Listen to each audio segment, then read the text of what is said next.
Ini sunnah yang wajib, jangan diikutin ustadz. Ada ustadz nggak berjenggot, jangan diikut. Ini kan kebodohan.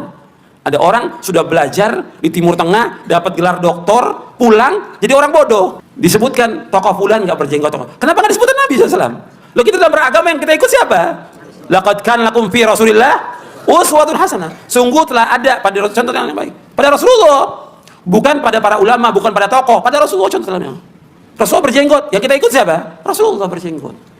Jangan diikutin ustadz. Ada ustadz nggak berjenggot, jangan diikut. Ada kiai nggak berjenggot, jangan diikut. Ada tokoh agama nggak berjenggot, jangan diikut. Yang diikut Rasulullah SAW berjenggot. Bismillahirrahmanirrahim. Allahumma sholli ala sayyidina Muhammad wa ala alihi wa sahbihi ajmain, amma ba'du. Berbicara soal jenggot, ada yang ingin saya sampaikan, di mana ini tidak akan pernah dibantah oleh siapapun selama orang itu berakal. Karena tidak pernah ada ikhtilaf bahwa tidak pernah ada kewajiban dalam Al-Quran ataupun dalam hadis, dalam kitab dan sunnah, ucapan ulama manapun juga, mau salaf mau yang mana, tidak pernah mereka mengatakan bahwa kita wajib berjenggot. Tidak pernah ada. Kamu cari dimanapun tidak pernah ada dalilnya orang itu wajib berjenggot. Kalau begitu berarti berjenggot bukan kewajiban dan bukan ibadah. Ingat. Jadi kamu tidak harus berjenggot, enggak ada agama mewajibkan kamu berjenggot. Tetapi agama punya aturan tentang orang yang berjenggot. Artinya orang yang tumbuh jenggot. Kan beda antara agama mewajibkan jenggot dengan agama mengatur orang yang tumbuh jenggot. Artinya hukum agama yang berkaitan dengan jenggot bagi orang yang memang tumbuh jenggot. Kalau nggak ada jenggotnya gimana? Maka lucu kalau ustadz ini mengatakan orang tidak berjenggot tidak layak diikuti ya. Ya kalau memang tidak tumbuh jenggotnya gimana? Apa semua orang wajib berjenggot? Dia mengada-ngada dalam agama. Rasulullah memang berjenggot. Apakah kita wajib berjenggot? Oh enggak. Rasulullah ganteng, kita wajib ganteng. Rasulullah putih, kita wajib putih. Ya. Apa semua harus semua yang ada di Rasulullah wajib kita laksanakan? Enggak juga. Ada yang sifatnya fitrah. Memang tidak berjenggot bagaimana lagi? Nah, jenggot ini masuk kepada fitrah. Di mana fitrah orang itu berbeda-beda. Kalau memang tidak tumbuh jenggotnya berarti tidak bicara hukum jenggot. Maka hukum yang dibicarakan adalah memotong jenggot. Itu pun tidak lalu serta-merta haram memotong jenggot. Saya bacakan satu fakta ilmiah. Karena ini sudah mukhtalaf Pak ya. Jadi Pak Yazid ini kalau menjadikan jenggot sebagai ukuran, sehingga orang yang tidak berjenggot, orang yang jenggotnya tipis, atau bahkan yang mencukur habis jenggotnya dianggap keluar dari ajaran Rasulullah, dianggap hidup menentang sunnah, ya berlebihan. Itu sudah mukhtalaf. Rasul pun tidak pernah mengucapkan begitu. Ketika sabda Nabi perintah, Pak Yazid harus tahu tidak semua perintah dalam Quran ataupun dalam hadis hukumnya lalu wajib. Dalam Quran ada kulu washrobu, makan minum, apa wajib makan dan minum? Kan enggak.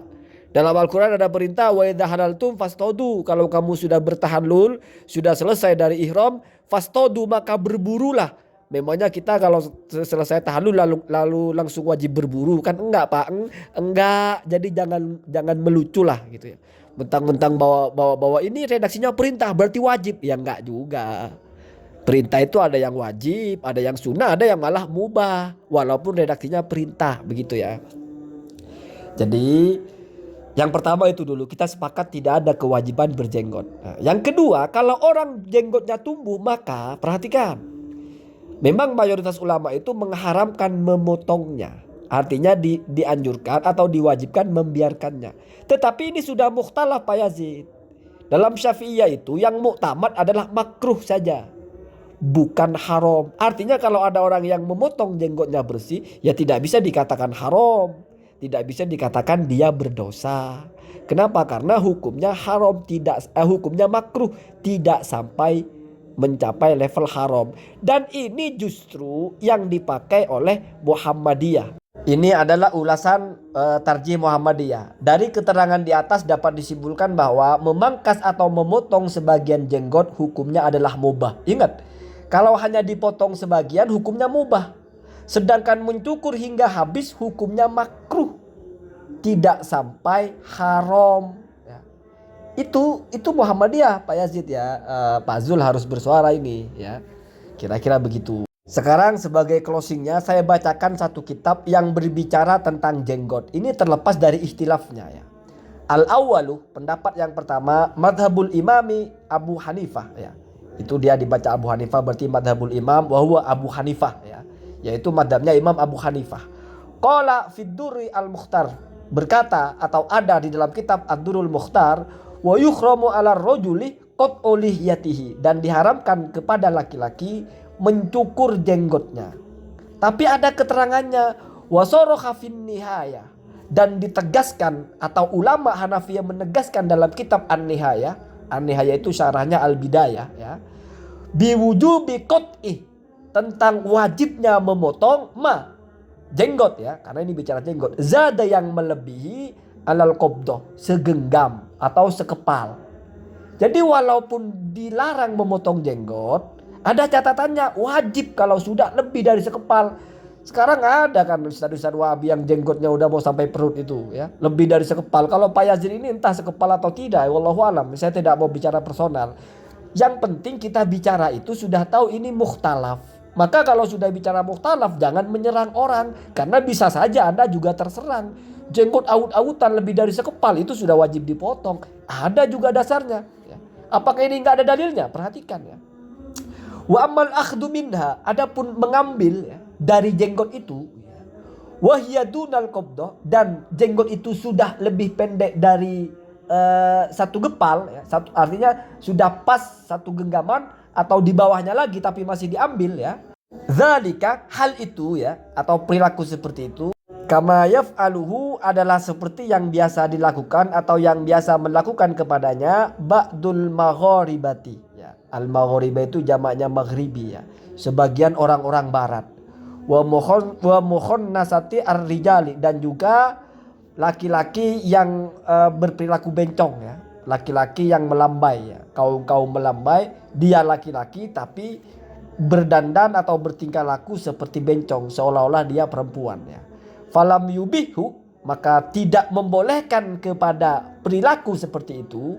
Sudah lebih dari sudah di bawah satu kepal masih dipotong. Siapa yang tidak membolehkan? Ahadun, seorang pun. Nah, artinya dalam madzhab Hanafi itu kalau sudah lebih pendek dari segepal atau pas segepal tidak boleh dipotong lagi, karena kalau dipotong itu ya seperti tradisi orang-orang barat dan juga orang-orang bencong begitu ya. Itu berarti bukan dipotong semua ya, tetapi masih ditipiskan lagi. Sudah kurang dari segepal atau segenggam masih ditipiskan lagi. Kemudian wa akhdu kulliha, adapun mengambil semuanya ya, artinya dipotong habis ya. Fi'lu Yahudil Hindi wa majusil a'ajami, itu adalah perilakunya orang-orang Yahudi di India ya, dan juga orang-orang Majusi dari kalangan non-Arab atau suku Ajam. Itu dalam kitab Fathul Bari ya. Jadi kalau dipotong habis itu tidak boleh.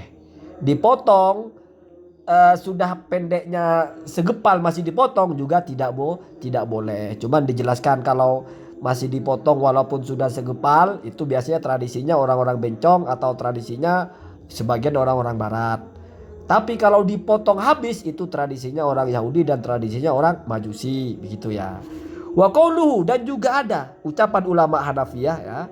Wa ma wara'a dzalika, adapun jenggot yang di bawah itu artinya lebih dari segepal ya.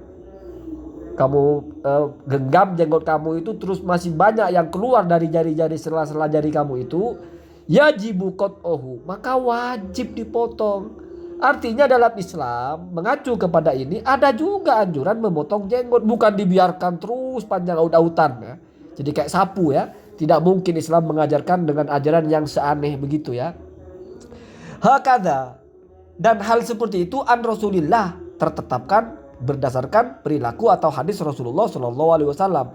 Annahu kana, bahwasanya Rasulullah Shallallahu Alaihi Wasallam ada ya'khudhu minal lihyati, memotong dari jenggotnya, min tuliha wa ardiha, dari mulai panjangnya juga lebarnya ya. Jadi ke bawahnya tidak boleh lebih dari segenggam ya. Ke sampingnya juga jurung-jurung udah kayak sapu apa tahu ya. Islam kok ajarannya jenggot aneh-aneh aut-autan. Jadi Islam nggak mengajarkan jenggot aut-autan, minimal kalau mengacu kepada kitab ini. Jadi Rasul juga mengambil atau memotong dari jenggotnya. Maksudnya memotong itu memendekkan, memangkas kalau sudah lebih dari segenggam ya, baik itu panjangnya atau lebarnya. Kama rawahu, sebagaimana hadis diriwayatkan ya, atau kama seperti sebagaimana hadis rawahu yang telah meriwayatkan kepada hadis itu al imamu at-Tirmidzi, Imam Tirmidzi fi jamihi, dalam kitab Jami'us Sahihnya Imam Tirmidzi, wa mithlu dzalika fi aktsari kutubi al-Hanafiyyati, dan seperti itu terdapat dalam mayoritas kitab-kitab madhab Hanafi. Jadi masalah jenggot itu ya mukhtalaf saja. Kamu ikut pendapat yang manapun, tidak perlu mengklaim paling benar sehingga orang yang tidak sama lalu dihantam-hantam. Bisa jadi jenggot Pak Yazid juga dikritik kalau sudah terlalu panjang, kok dibiarkan berantakan begitu. Masa Nabi mengajarkan jenggot berantakan ya? Kan enggak ya. Islam itu indah ya, logis ya. Tidak mungkin Islam mengajarkan kita berantakan.